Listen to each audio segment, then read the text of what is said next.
Cada mañana, cuando me preparaba para ir al Hospital General de San Julián, me repetía a mí mismo que tuviera paciencia, sin saber cuánto duraría aquella pesadilla. Hasta hace poco trabajaba felizmente como enfermero en el área quirúrgica del hospital. Desde niño supe que quería dedicarme a la medicina, y tras licenciarme me lancé de lleno a mi profesión. Trabajaba día y noche, aceptando cualquier turno, no tanto por el dinero, que claro que hacía falta, sino por el placer de curar, de ayudar. Los pacientes parecían querer que fuera yo quien les pusiera la vía o la inyección. Decían que tenía manos de mago. Eso habría estado genial, pero había algo que no podía soportar: la injusticia y la mentira. Ya desde el orfanato en el que crecí, esas cosas me quemaban por dentro. El jefe del departamento, el doctor Crisanto Pincheiro, era un tío que se aprovechaba sin escrúpulos. Regularmente engañaba a los pacientes con diagnósticos y tratamientos caros e innecesarios, buscando sacar el máximo dinero posible. Yo, venido de un pueblo pequeño y humilde, veía cómo la gente pedía prestado para pagar esas facturas, para acudir a la luminaria local. Un día, escuché a Crisanto pintando un panorama desolador sobre una niña frágil que había venido con su madre anciana. No pude quedarme callado. La niña, con lágrimas contenidas, trataba de calmar a su madre. «Tranquila, mamá, todo irá bien. Seguro que conseguimos el dinero y te pondrás bien». Pero en el pasillo, la hija hacía llamadas una tras otra, y por supuesto, nada funcionaba. Esperé a que el doctor saliera de la sala y me acerqué con voz calmada pero firme. «Doctor Pincheiro, ¿se da cuenta de que esta familia no tiene dinero para ese tratamiento que ha recetado y que en realidad no es necesario?» Me miró con una mezcla de sorpresa y desdén, y me espetó con un siseo. «Enfermero Collado, ¿qué te crees que estás haciendo? Vuelve a tu sitio y haz tu trabajo». Desde ese día empezó el infierno para mí en el hospital. Me daba miedo ir a trabajar sin saber qué reproche me esperaría. Crisanto no tenía vergüenza ni con los pacientes ni con el personal, y ahora buscaba cualquier excusa para atacarme. Si no encontraba errores en mi trabajo, se fijaba en mi aspecto. Soy alto y con algo de sobrepeso, pero siempre me he considerado encantador. De niño, las burlas por mi físico eran parte del día a día, pero ahora esos comentarios venían de mis propios compañeros, y dolían más que nunca. Una mañana, nada más llegar, entró Crisanto de buen humor, saludó a las enfermeras y me dio la espalda. Luego, como si se acordara de mí, se giró y me dijo: «Collado, he estado pensando que deberías perder peso. Además, ni siquiera estás capacitado para ser enfermero en este departamento. Así que creo que te iría mejor como limpiador». Sonrió, guiñó un ojo a Lidia, la belleza del hospital, y añadió: «Seguro que te gustará más ser una simple campesina fregando suelos. Así estarás ocupada todo el día y no tendrás tiempo de meterte en asuntos que no te incumben». Quise salir corriendo o echarme a llorar, pero sabía que nadie se compadecería de mí, y no iba a mostrar debilidad delante de aquel déspota. El equipo, claro, se puso de parte de Crisanto, riéndose de mí. «Mira, al menos alguien por fin le planta cara al doctor», decían. «Haz tu trabajo sin broncas y no molestes». Lidia, que tampoco era de familia rica, pero tenía madre y abuela que trabajaban a destajo, me espetó: «Deberías estar agradecido. Con tu aspecto y tu pasado, que te hayan metido en un hospital así es un lujo». Ella se gastaba el sueldo en restaurantes y discotecas, siempre rodeada de admiradores, mientras que yo apenas podía ahorrar para el billete de autobús. Aún así, me mantuve firme. Durante años conté solo conmigo mismo, y ahora decidí que aguantaría, que de algo tenía que vivir.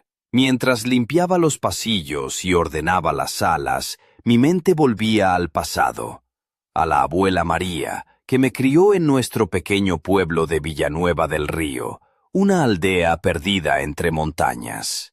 Nunca conocí a mis padres.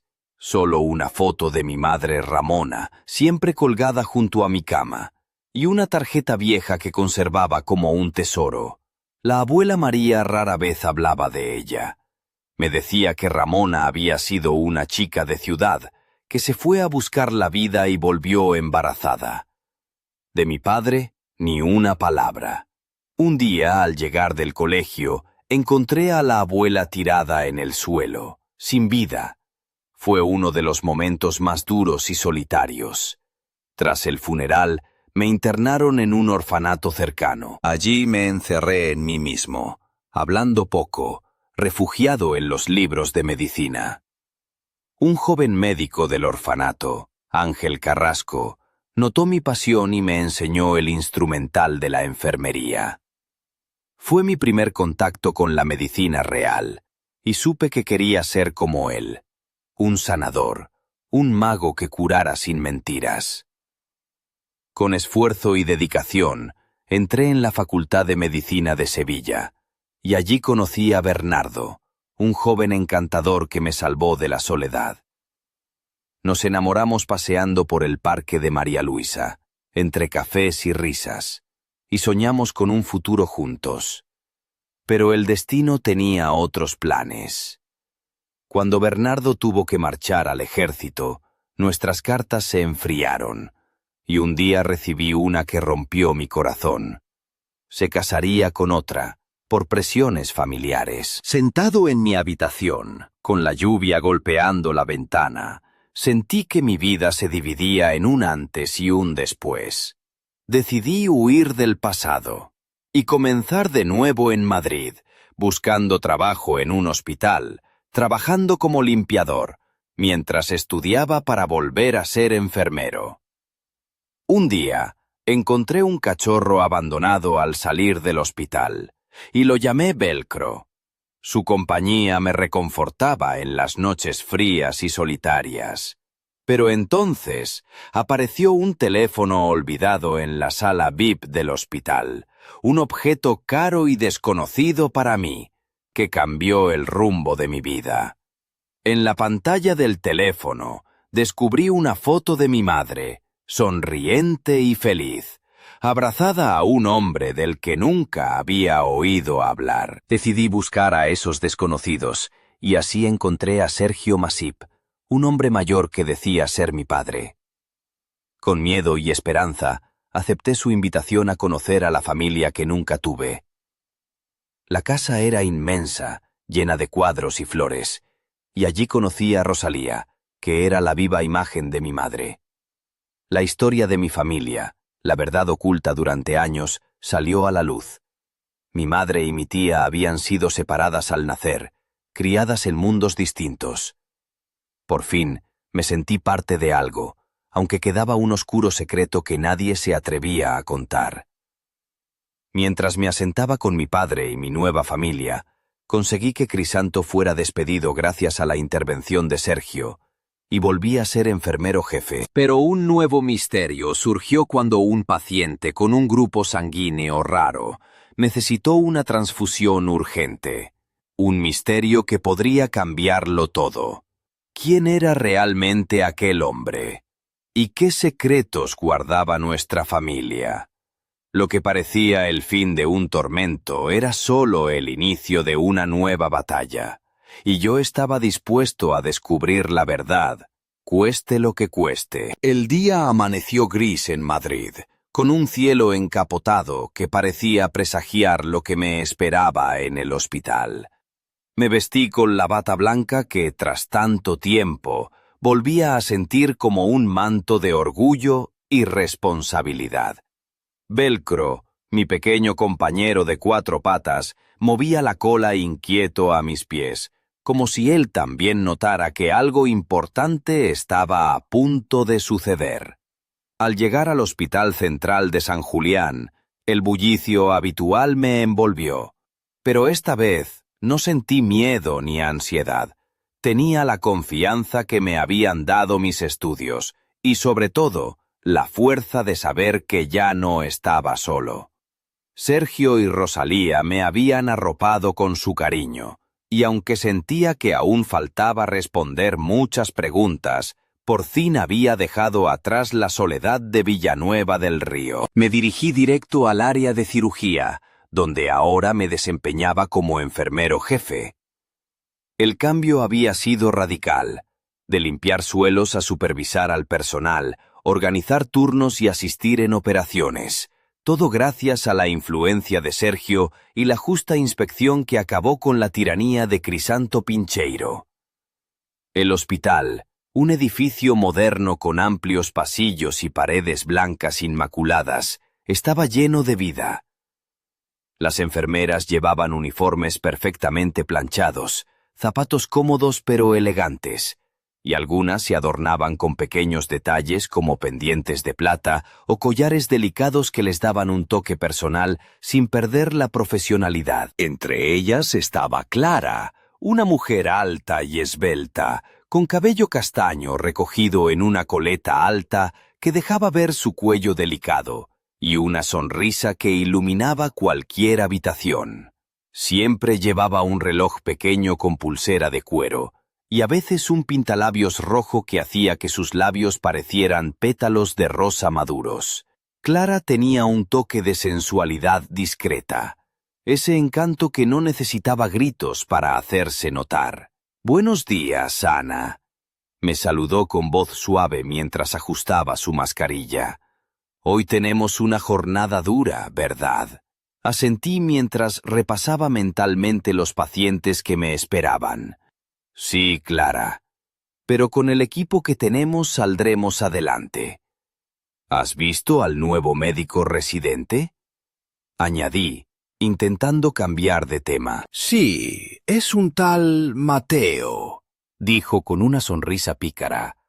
Alto, moreno, ojos verdes, y con una sonrisa que puede derretir hasta el quirófano.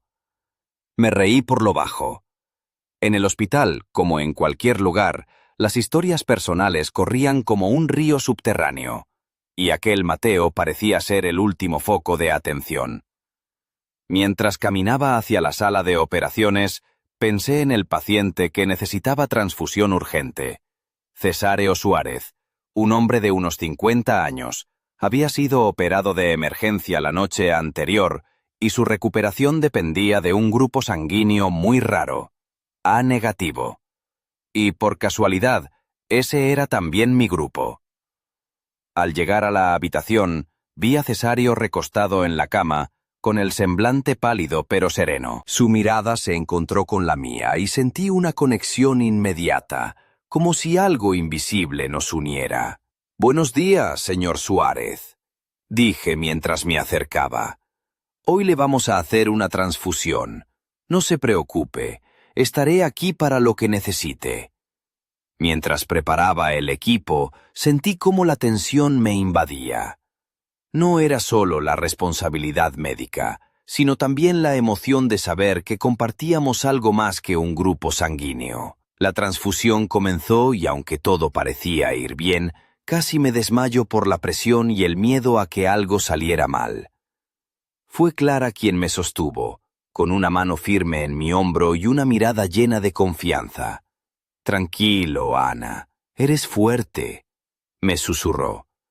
«Esto lo haces con el corazón». Cuando terminó, Cesáreo me miró con gratitud y dijo con voz queda: «Si no hubiera sido por ti, no sé si estaría aquí.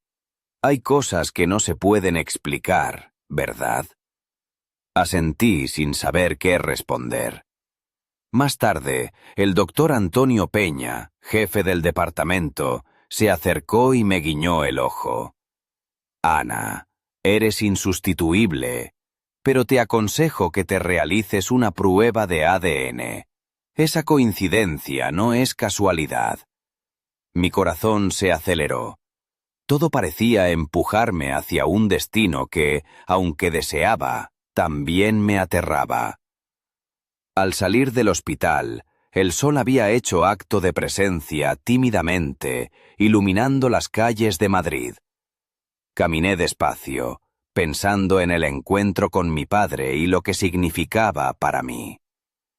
En el autobús, una mujer elegante con vestido azul marino y tacones bajos me miró con curiosidad. Tenía el cabello rubio, perfectamente peinado, y llevaba un collar de perlas que resaltaba su cuello delicado. Sonrió levemente y me dijo: ¿Es usted Ana Collado? Asentí, sorprendiendo que alguien en un transporte público reconociera mi nombre. Soy Catalina Masip, se presentó. Prima de Ana. He escuchado mucho sobre ti y quiero que sepas que ya eres parte de nuestra familia. Sentí una oleada de emociones encontradas. La familia que siempre había soñado, con rostros y nombres que comenzaban a tener sentido. Pero, en el fondo, una pregunta seguía rondando mi mente. ¿Qué secretos ocultaba realmente nuestro pasado? Y, más importante aún, ¿qué papel jugaría yo en todo aquello? Mientras el autobús avanzaba por la Gran Vía, una sombra cruzó fugazmente por la ventana, como una advertencia silenciosa.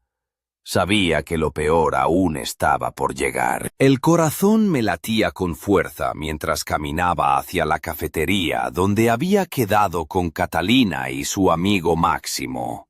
La tarde madrileña tenía ese aire especial, con las calles empedradas brillando por la reciente lluvia y aromas a café recién hecho escapándose de cada esquina. Mi falda entallada y el jersey de punto que llevaba eran un guiño sutil a la elegancia sencilla de mi madre en aquella vieja fotografía que tantas veces había contemplado. Mis zapatos de tacón bajo daban un leve clic-clac que parecía marcar el ritmo de mi nerviosismo. Al entrar, la luz cálida del local me envolvió, y allí estaban ellos. Catalina, una rubia de melena larga y sedosa, con unos ojos azules que parecían contener secretos marinos, vestida con una blusa blanca de encaje que dejaba entrever un collar delicado en forma de mariposa, detalle que me hizo sonreír, pues recordé el broche que me regaló Alfonsina. A su lado, Máximo, un joven de cabello rizado y oscuro, con una camisa ajustada que resaltaba su figura atlética y una sonrisa que podía derretir hasta el hielo más antiguo. Su mirada era intensa, pero amable, y cuando me tendió la mano, sentí un ligero cosquilleo recorrer mi brazo. «Encantado de conocerte, Ana», dijo con voz profunda y segura. «Me han hablado mucho de ti». Me sonrojé y respondí con un tímido «igualmente». El ambiente en la mesa era distendido, salpicado de bromas y risas que me hicieron olvidar por un momento el peso de mi historia. Catalina, con su tono juguetón, susurró: «Máximo y yo llevamos años siendo inseparables. Y no te preocupes, pronto te habitúas a nuestras bromas». Intenté relajarme, pero la timidez seguía siendo mi compañera fiel. Aún así, sentí que en aquella compañía encontraba un refugio, un espacio donde podía ser simplemente Ana, sin máscaras ni miedos. Después del café, Máximo me propuso dar un paseo. Caminamos por las calles iluminadas por faroles antiguos, sus sombras jugando con los reflejos en los charcos. Hablamos de libros, de música y de sueños. Me contó que trabajaba en una empresa de construcción, igual que Sergio, y que compartían aficiones, desde la pasión por el cine clásico hasta la fascinación por las tormentas de verano. Cuando el reloj marcó la medianoche, Nos despedimos con la promesa de volver a vernos. Al llegar a casa, me desvestí lentamente, dejando caer la falda al suelo con suavidad. Me miré en el espejo, y por primera vez en mucho tiempo, vi reflejada no solo a la Ana frágil y dolida, sino a una mujer fuerte, con ganas de vivir y amar. Los días siguientes fueron un torbellino. Máximo se convirtió en una presencia constante, apareciendo en el hospital con flores y palabras dulces. Una tarde, mientras me esperaba en la puerta, me dijo con una sonrisa que parecía iluminar toda la ciudad: «Ana, sé que es pronto, pero quiero que sepas que te quiero. ¿Quieres casarte conmigo?». El mundo pareció detenerse. Mis mejillas ardían y, sin pensarlo, dije que sí, aunque la voz me temblaba. Él me abrazó con ternura, y en ese instante supe que, aunque el pasado me persiguiera, el futuro prometía algo hermoso. Una noche, Máximo me llevó a conocer a su madre, Elena, una mujer de baja estatura, con ojos amables y un aura protectora. Elena me recibió con un abrazo cálido y palabras que disiparon mis temores. «No te preocupes, Ana», me dijo. «Aquí siempre serás bienvenida. Máximo te protegerá, y yo estaré para ti». La semana siguiente, organizamos una cena con toda la familia: Sergio, Rosalía, Catalina, Tobías, Máximo y Elena. Al principio la emoción era palpable, pero pronto la conversación se volvió intensa, con discusiones sobre la boda, el lugar, el menú. Todos parecían estar en sintonía, excepto yo, que sentía que aún había piezas del rompecabezas que faltaban. Durante la cena, Tobías se levantó apresuradamente, susurrando una palabra a Catalina antes de salir corriendo. Observé cómo Catalina sonreía nerviosa y luego volvía a la mesa con una expresión indecisa. Cuando la noche llegó a su fin, Máximo me acompañó a casa bajo un cielo estrellado. Mientras caminábamos, me confesó que no podía imaginar su vida sin mí, y que estaba dispuesto a enfrentar cualquier obstáculo para estar a mi lado. Al entrar en casa, me sentí invadida por una mezcla de felicidad y miedo. Sabía que el camino hacia la felicidad no sería sencillo, que las sombras del pasado acechaban, pero también que, por primera vez, tenía a alguien con quien enfrentar todo. Sin embargo, justo cuando me acomodaba en la cama, el teléfono sonó con insistencia. Al contestar, una voz desconocida y fría me dejó un mensaje que heló mi sangre. «Ana Collado, cuidado con lo que buscas. Hay secretos que no deben salir a la luz». Colgué temblando, consciente de que mi vida estaba a punto de cambiar de nuevo. La familia, el amor, el reencuentro. Todo parecía un castillo de naipes a punto de caer. Y en la oscuridad, Velcro ladró una vez, como advirtiendo que la verdadera batalla apenas comenzaba. La llamada inesperada me dejó paralizado, con el teléfono aún temblando en mis manos. La voz era tan fría y dura que no podía evitar imaginar a alguien escondido en las sombras, observándome, vigilando cada uno de mis movimientos. Velcro, inquieto, se acercó y apoyó su cabeza en mi regazo, como si supiera que algo no estaba bien. Al día siguiente, el hospital parecía igual, con su ritmo frenético y sus pasillos llenos de susurros y pasos apresurados. Pero yo sentía que una presión invisible me apretaba el pecho. Decidí que no podía mostrar miedo. Tenía que mantener la calma, por mí y por todos los que confiaban en mí. En la sala de descanso, Clara notó mi cambio de ánimo, y con su habitual tacto se acercó a mí. Ana, ¿todo bien? Pareces distraída.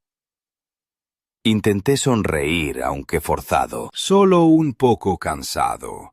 Últimamente, mucho trabajo y poco descanso. Ella me miró con esos ojos que parecían leerme el alma y susurró: «Si necesitas hablar, aquí estoy». La gratitud me llenó.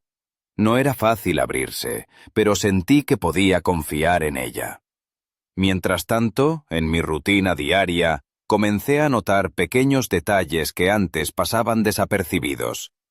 Un camarero que siempre me sonreía en la cafetería del hospital parecía evitar mi mirada. Un paciente que antes saludaba con entusiasmo, ahora me miraba con recelo. Incluso algunas enfermeras, que antes eran cordiales, ahora parecían esquivar mis preguntas. Una tarde, mientras limpiaba una de las salas VIP, encontré una nota doblada con cuidado bajo una almohada. La abrí con manos temblorosas y leí: «No confíes en nadie. Lo que buscas puede destruirte». Mi mente se llenó de preguntas. ¿Quién estaba detrás de todo esto? ¿Qué secreto podía hacer que mi familia y mi pasado fueran un peligro? Esa noche, decidí visitar a Sergio y Rosalía. Necesitaba respuestas. Necesitaba entender qué había detrás de aquella amenaza. La casa de 3 plantas, con sus grandes ventanales y jardines cuidados, parecía tranquila bajo la luz de la luna. Sergio me recibió con un abrazo fuerte y preocupado. «Ana, me han contado lo de la llamada», dijo con voz grave. «Hay cosas que no te he contado, cosas del pasado que preferí mantener enterradas para protegerte». Rosalía se unió a la conversación, con lágrimas en los ojos. «Tu madre, Ramona, no solo desapareció. Hubo quienes no querían que su historia saliera a la luz. Familias poderosas, secretos oscuros que podrían cambiarlo todo».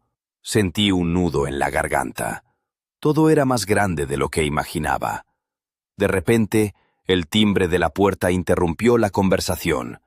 Sergio fue a abrir, y al volver traía en brazos a un hombre mayor, de mirada fría y porte imponente. «Este es don Esteban, un viejo amigo de la familia», presentó Sergio. «Él sabe más de lo que creemos». Don Esteban me miró fijamente, y con voz profunda dijo: «Ana, hay fuerzas que quieren mantenernos divididos. La verdad puede ser peligrosa, pero también liberadora». Esa noche, en el salón iluminado solo por la chimenea, don Esteban comenzó a relatar historias del pasado, de alianzas rotas, traiciones y secretos guardados bajo llave. Mientras escuchaba, comprendí que mi vida no solo dependía de mi esfuerzo y valentía, sino también de enfrentar un legado que podía cambiar el destino de todos los que amaba.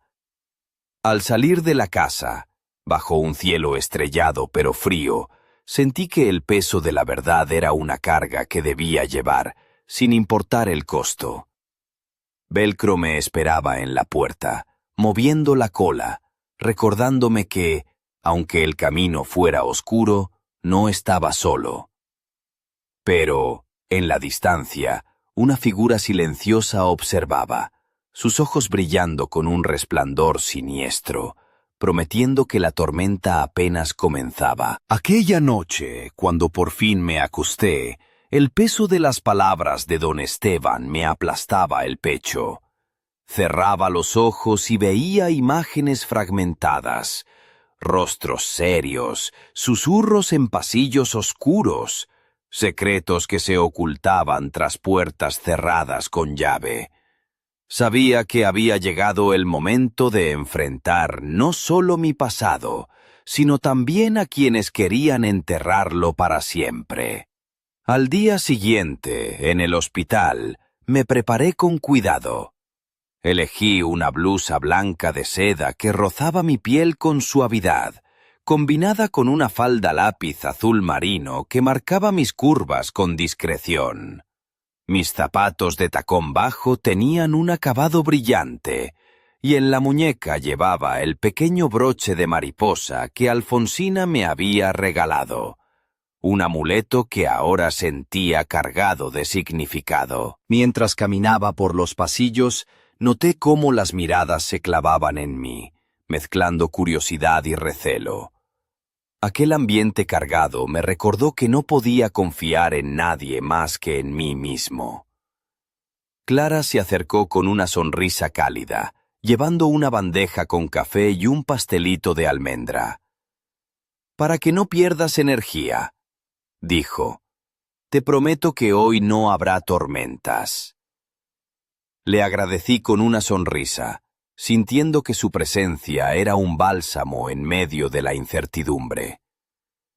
Durante la ronda médica, el doctor Antonio Peña me pidió que le acompañara a una reunión en el despacho del director. Al entrar, encontré a Sergio y a don Esteban conversando con un grupo de personas que no conocía, abogados, periodistas y médicos de alto nivel. «Ana», dijo Sergio al verme, «hemos decidido que es hora de hacer pública la verdad. Hay demasiadas vidas en juego para seguir ocultándola». El plan consistía en destapar la corrupción que había rodeado la desaparición de mi madre y la división de mi familia, y en denunciar a quienes habían manipulado la justicia y la medicina para su propio beneficio. Pero no éramos los únicos que buscábamos respuestas. Durante la reunión, mi teléfono vibró con un mensaje anónimo. «Cuidado con los pasos que das. No todos quieren que la verdad salga a la luz». Esa misma tarde, mientras limpiaba una de las salas, sentí una presencia detrás de mí. Me giré rápidamente y vi a Livia, la enfermera que años atrás me había humillado. Sus ojos reflejaban una mezcla de amenaza y arrepentimiento. «No sabes en lo que te has metido, Ana», susurró. «Algunos secretos son peligrosos. Deberías olvidarte de todo y seguir con tu vida». Pero yo ya no podía dar marcha atrás. Esa noche, Máximo me llevó a cenar a un restaurante pequeño y acogedor en Malasaña. La luz tenue de las velas iluminaba su rostro mientras me tomaba las manos y decía: «Sea lo que sea que estés enfrentando, no estás sola. Juntos saldremos adelante». Sus palabras me dieron fuerzas, pero también despertaron una inquietud profunda. ¿Hasta dónde llegarían para proteger sus secretos?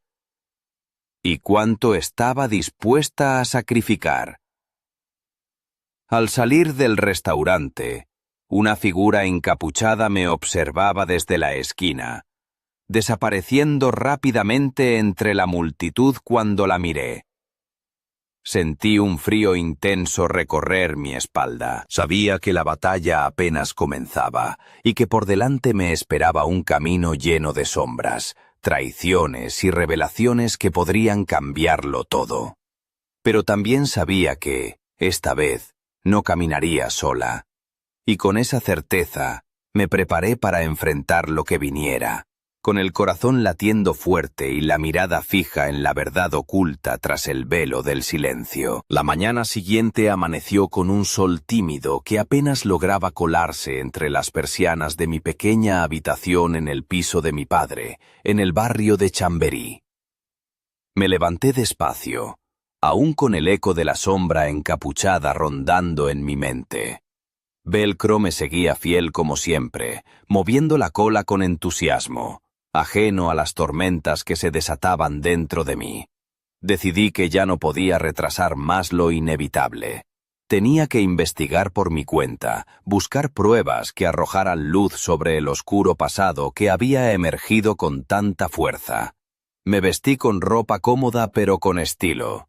Unos pantalones negros entallados que resaltaban mis piernas largas y una blusa blanca de seda, ligeramente transparente, que dejaba entrever el contorno de mi figura sin caer en la vulgaridad. Mis zapatos de tacón bajo eran de charol negro, y el broche de mariposa seguía prendido en la solapa de la chaqueta. Con el teléfono en mano, empecé a recorrer las notas y contactos que Sergio y don Esteban me habían facilitado. Quería hablar con antiguos empleados del hospital, con personas que quizá conocieran algo sobre la desaparición de mi madre y la división de las gemelas Ramona y Rosalía. La búsqueda me llevó hasta un pequeño barrio en las afueras de Madrid, a una casita modesta decorada con flores en los balcones y una reja de hierro forjado que chirriaba al abrirse. Allí vivía Carmen, una antigua enfermera que había trabajado en el hospital durante los años en que ocurrieron los hechos. Carmen era una mujer menuda, de cabello canoso recogido en un moño apretado, con arrugas que hablaban de años de preocupaciones y sacrificios. Llevaba un vestido sencillo de algodón y unas sandalias gastadas, pero sus ojos eran brillantes y llenos de vida. «¿Ana Collado?», preguntó con voz ronca al abrir la puerta. «He oído que buscas respuestas. No todo lo que se dice es verdad, pero hay cosas que nadie quiere que salgan a la luz». Me invitó a pasar, y mientras preparaba un café con aroma a canela, comenzó a relatar lo que sabía. Habló de reuniones secretas, de presiones de altos mandos para ocultar informes médicos, y de la misteriosa desaparición de documentos que podrían haber cambiado el destino de muchas vidas. «Tu madre era una mujer valiente», dijo Carmen, mirando fijamente mis ojos. «Intentó luchar contra la corrupción, pero pagó un precio muy alto». Sentí un nudo en la garganta y por primera vez las piezas empezaban a encajar.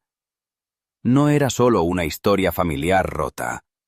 Era una conspiración que había tocado a muchas personas y que aún podía destruir a quienes estaban involucrados. Al salir de la casa de Carmen, el sol comenzaba a ocultarse tras los edificios, tiñendo el cielo de tonos anaranjados y rojizos. Caminé por las calles empedradas, sintiendo cómo el peso de la verdad se hacía cada vez más real. De regreso al piso, encontré una nota deslizada bajo la puerta. «No te acerques más, o sufrirás las consecuencias». Mi corazón se aceleró, pero esta vez no sentí miedo, sentí determinación. Esa noche, mientras Velcro dormía a mis pies, me senté frente al espejo y me observé detenidamente. La mujer que veía reflejada tenía una mezcla de vulnerabilidad y fuerza, una belleza marcadamente española con su cabello oscuro y ojos intensos, vestida con un camisón de seda rojo que realzaba la curva de sus hombros y dejaba entrever la suavidad de su piel. Sabía que el camino era peligroso, que cada paso podía ser el último, pero también que estaba más cerca que nunca de descubrir la verdad. Y mientras la ciudad dormía, una figura oscura observaba desde la ventana de un edificio cercano, sus ojos fijos en mi reflejo, prometiendo que esta historia aún no había dicho su última palabra. La semana siguiente se convirtió en un torbellino de emociones y descubrimientos.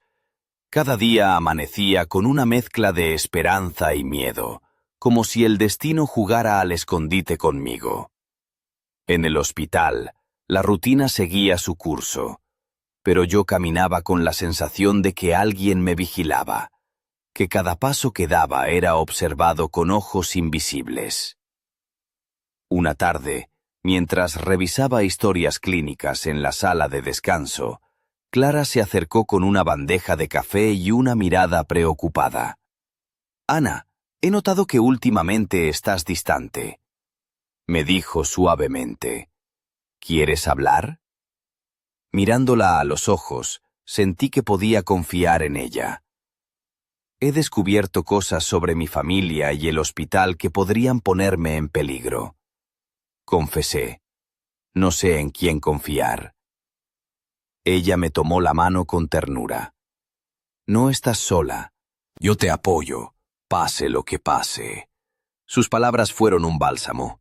En ese momento su blusa de seda blanca se movió ligeramente, dejando entrever un delicado collar de plata que descansaba justo sobre su clavícula. Y su sonrisa iluminó la habitación como un faro en la oscuridad. Esa misma noche, Máximo me invitó a cenar a un restaurante en el barrio de La Latina. La atmósfera era íntima, con luces tenues y música suave que envolvía cada palabra.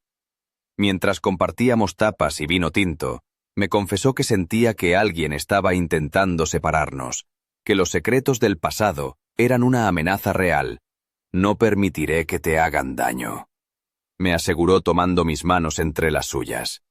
Juntos, somos más fuertes. Al salir del restaurante, caminamos por las calles empedradas bajo la luna llena, y sentí cómo su presencia me llenaba de seguridad. Pero entonces, una sombra se deslizó rápidamente por un callejón cercano, y un susurro apenas audible llegó a mis oídos. El pasado no perdona. Me estremecí, y Máximo apretó mi mano con fuerza. Sabía que la batalla apenas comenzaba. Al día siguiente, recibí un paquete anónimo en el hospital. Dentro había una carpeta con documentos antiguos, fotos borrosas y recortes de periódicos que hablaban de casos médicos ocultos, desapariciones y nombres vinculados a la familia Masip. Mientras hojeaba las páginas, una foto llamó mi atención.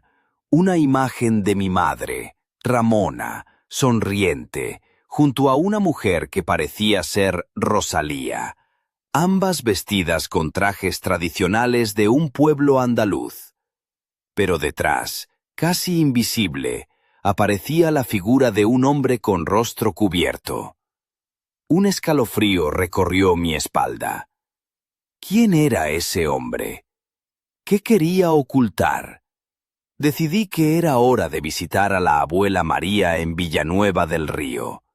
Necesitaba respuestas de la única persona que había estado cerca de mi madre. El viaje en tren fue largo, pero al llegar al pequeño pueblo, el aire fresco y el aroma a tierra mojada me reconfortaron. La abuela me esperaba en la puerta de su casa, con sus manos arrugadas y ojos llenos de historia. «Ana, hija mía», me dijo abrazándome, «hay secretos que duelen, pero también liberan».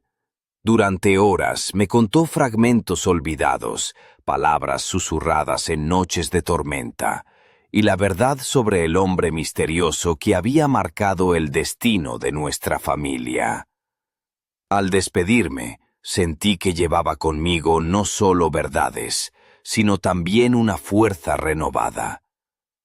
De regreso a Madrid, mientras el tren atravesaba paisajes cambiantes, pensé en todo lo que había descubierto y en lo que aún quedaba por conocer.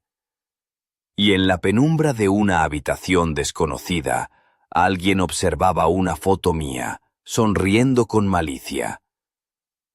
«La pieza clave está en tus manos, Ana», murmuró. «Pero cuidado, porque no todos quieren que ganes esta partida». Aquella noche, la ciudad parecía respirar un suspiro contenido, como si supiera que lo que estaba por venir rompería la calma. Me senté en el pequeño salón del piso de mi padre, con velcro acurrucado a mi lado, mientras revisaba una y otra vez los documentos que había recibido. Cada página revelaba fragmentos de una historia más oscura y compleja de lo que jamás hubiera imaginado. Decidí que debía actuar con cautela, pero sin perder tiempo. Al día siguiente, me dirigí a la oficina de un viejo conocido de Sergio, un periodista llamado Javier Molina, que llevaba años investigando casos de corrupción en el sistema sanitario. Javier era un hombre alto, con barba de varios días y ojos penetrantes que parecían leer el alma de quienes lo miraban. Su camisa de lino azul clara estaba ligeramente arrugada, y llevaba un bolígrafo detrás de la oreja, listo para anotar cualquier detalle. Ana, esto es grave, dijo mientras hojeaba los documentos. Si publicamos esto, habrá consecuencias, pero también justicia. Trabajamos juntos durante horas, recopilando pruebas, contactando a fuentes y preparando un informe que podría sacudir los cimientos del hospital y la familia Masip. Mientras tanto, Máximo estuvo a mi lado, apoyándome en cada paso. Sus manos fuertes y seguras me daban la fuerza que a veces me faltaba, y su sonrisa cálida era el refugio donde encontraba paz. Una tarde, mientras caminábamos por el Parque del Retiro, Máximo me miró y dijo: «No importa lo que pase, Ana. Te quiero y lucharé contigo hasta el final». Sus palabras resonaron en mi corazón, y por un instante el miedo se disipó. Pero la verdad no tardó en mostrar su cara más peligrosa. Una noche, al regresar del hospital, encontré la puerta de mi piso entreabierta y un sobre negro sobre la mesa. Dentro, una fotografía desgastada de mi madre con una inscripción en la parte trasera: «No te acerques más». El miedo se apoderó de mí, pero también la determinación. Sabía que no podía retroceder, que debía seguir adelante, aunque el precio fuera alto. Al día siguiente, Javier publicó un artículo que desvelaba la corrupción y las mentiras que habían marcado mi vida y la de mi familia. La reacción fue inmediata. Titulares en los periódicos, debates en la televisión y rumores que corrían como pólvora. Pero entre el ruido, recibí un mensaje anónimo. «Has despertado a los monstruos. Ahora, prepárate para enfrentarlos». Esa misma noche, mientras me preparaba para dormir, sentí una presencia en la oscuridad. Una sombra se deslizó por la habitación, y una voz susurró: «No sabes en lo que te has metido, Ana. Esto solo acaba de empezar». Velcro ladró con fuerza, y yo supe que aunque el camino estuviera lleno de peligros, no podía rendirme, porque en el fondo sabía que la verdad era la única luz capaz de iluminar las sombras que me perseguían. La tensión en el aire era palpable. Desde que se publicó el artículo de Javier, el hospital se había convertido en un hervidero de miradas esquivas y susurros cargados de amenaza. Las sombras del pasado parecían querer envolver todo a su paso, y yo sentía que cada paso que daba estaba siendo vigilado, analizado, juzgado. Una mañana, mientras organizaba los documentos en la sala de supervisión, Clara entró con paso firme, su vestido azul marino ceñido resaltando su figura esbelta y elegante. Su cabello castaño, recogido en un moño desenfadado, dejaba al descubierto un cuello delicado adornado con un pequeño colgante de plata. Sus ojos brillaban con determinación cuando se acercó a mí. «Ana, no estás sola en esto», me dijo. «He hablado con algunos compañeros y estamos dispuestos a ayudarte. No podemos dejar que la corrupción gane». Sentí una oleada de gratitud y fuerza. Saber que tenía aliados en aquel laberinto oscuro me dio un impulso renovado. Esa misma tarde recibí una invitación inesperada. Una reunión en un café discreto en el barrio de Malasaña. La nota, sin remitente, solo decía: «Queremos ayudarte. Ven sola». El corazón me latía a 1000 por hora mientras me preparaba. Elegí un vestido ajustado color borgoña que realzaba mis curvas sin perder la elegancia, combinado con unos tacones negros y un bolso pequeño. El broche de mariposa seguía siendo mi amuleto. Al llegar al café, un local pequeño con luces tenues y paredes cubiertas de libros antiguos, vi a una mujer sentada en una esquina. Su cabello oscuro caía en ondas suaves sobre sus hombros, y sus ojos verdes me miraban con intensidad. «Ana Collado», dijo con voz firme. «Soy Laura, antigua enfermera del hospital. Sé lo que estás enfrentando y quiero ayudarte a sacar esto a la luz». Nos sentamos a hablar durante horas, compartiendo secretos, documentos y nombres que podrían derribar el imperio de mentiras que nos rodeaba. Pero no todo era lucha y conspiraciones. En medio de esa tormenta, Máximo era mi roca. Una noche me llevó a un paseo por las calles iluminadas del centro, y mientras caminábamos, me confesó: «Quiero construir un futuro contigo, Ana. Nada ni nadie podrá separarnos». Sus palabras me llenaron de esperanza y miedo al mismo tiempo, porque sabía que cuanto más cerca estuviera de la verdad, más peligroso sería el camino. Una semana después, Clara me avisó que alguien había intentado entrar en mi piso. La policía investigaba, pero no había pistas claras. Sentí que las piezas del tablero se movían rápidamente y que la partida apenas comenzaba. Y justo cuando creía que podía respirar un poco, una llamada rompió el silencio de la madrugada. Una voz desconocida, distorsionada, me advirtió: «Deja de buscar, Ana, o perderás todo lo que amas». Colgué con el pulso acelerado, sabiendo que la batalla no solo era por la verdad, sino por mi vida y la de quienes me rodeaban. Y en el reflejo del espejo, vi una mujer que ya no era solo una enfermera o una hija perdida, sino una guerrera dispuesta a luchar hasta el final. El amanecer llegó con un aire denso y cargado, como anticipando la tormenta que se avecinaba. Me levanté lentamente, con la mente aún nublada por la amenaza de aquella llamada nocturna. Velcro se acurrucó a mis pies, ajeno a la tensión que me envolvía. En el hospital, la atmósfera estaba tensa. Los pasillos que antes recorría con confianza, ahora parecían laberintos llenos de miradas sospechosas y silencios incómodos. Clara y Laura me acompañaban, formando un pequeño círculo de apoyo en medio del caos. Esa mañana, el doctor Antonio Peña convocó una reunión urgente con todo el personal del departamento de cirugía. El salón estaba lleno, y el murmullo nervioso se apoderaba del ambiente. Cuando Peña tomó la palabra, su voz firme y decidida silenció a todos. «Hemos recibido la orden de una inspección exhaustiva», anunció. «Es momento de limpiar el hospital y acabar con la corrupción que nos ha manchado». Un suspiro colectivo recorrió la sala, y yo sentí una mezcla de alivio y temor. Sabía que esa limpieza podría traer consecuencias imprevisibles. Al salir, me crucé con Sergio, que esperaba en la entrada con una expresión grave. «Ana, esto es solo el principio», me dijo. «Tienes que estar preparada para lo que viene». Así comenzaron días intensos de declaraciones, revisiones y denuncias. Algunos médicos y personal cercano a Crisanto Pincheiro fueron apartados, y las investigaciones revelaron prácticas fraudulentas y abusos de poder. Pero en medio de ese proceso, apareció una sombra inesperada.